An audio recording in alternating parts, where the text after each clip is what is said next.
Okay, so 48th number question. As per the question given, let us find the answer.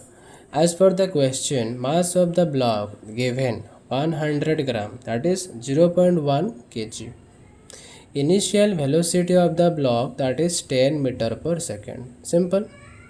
Final velocity of the block after the energy loss due to the friction, that is 5 meter per second, given in the question.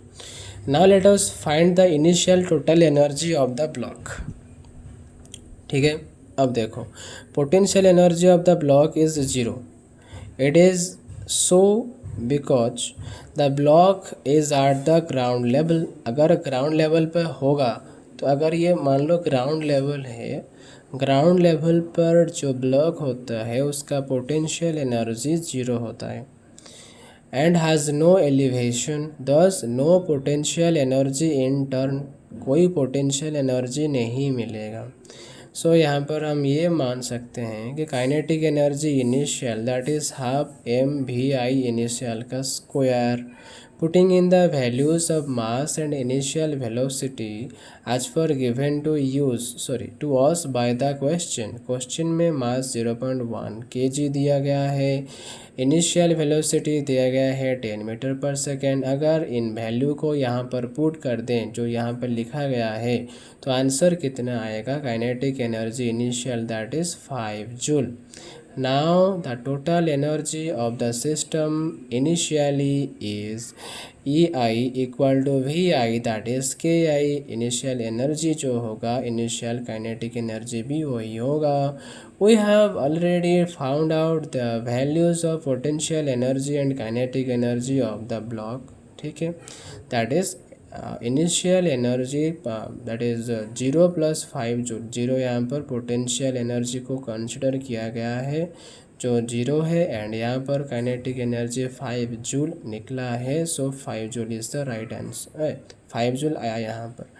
Now let us consider their energies in the final state. Potential energy is again zero since the block has not been lifted up from the ground level.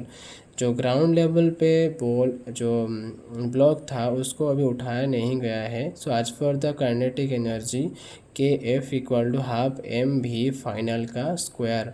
अभी रुको, जाना नहीं है, यहाँ से और भी है. So, substituting in the value of mass and final velocity of the block as given in the question, we get half into 0.1, that is mass, and 5 is the velocity. So after that we get the final kinetic energy, that is 1.25 joule. Okay, now let us find out the total energy in the final state. कितना total energy होगा?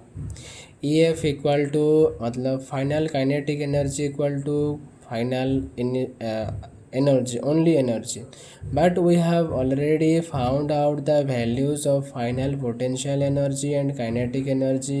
So substituting them in, we get final energy equal to final potential energy, that is 0, plus final kinetic energy, that is 1.25 joule. So final energy that is 1.25 joule. इसलिए यहाँ पर लिखा गया था कि final energy जो होगा वो फाइनल काइनेटिक एनर्जी के बराबर होगा. So now where did the remaining energy go? So remaining energy कहाँ पर गया? We can clearly say that the speed of the block is not high enough to generate lift. Lift को generate करने के लिए वो ब्लॉक इतना भी मतलब उसके पास इतना स्पीड नहीं है कि वो ब्लॉक को ऊपर उठा ले. So no other factors of energy loss are as dominating as a heat loss. Thus the lost energy is converted into heat. This amount is the thermal energy developed in the process. Thermal energy developed, that is H equal to E initial minus E final. बताया ना आपको। So initial energy 5 था, final energy 1.25, तो 3.75 joule आएगा thermal energy developed. जो बीच में रह गया था ना, जो रिमेनिंग एनर्जी कहाँ गया उसको फाइंड करना था, तो आया 3.75 जूल। सो इसके अनुसार option number A is the correct answer. ठीक है, थैंक यू।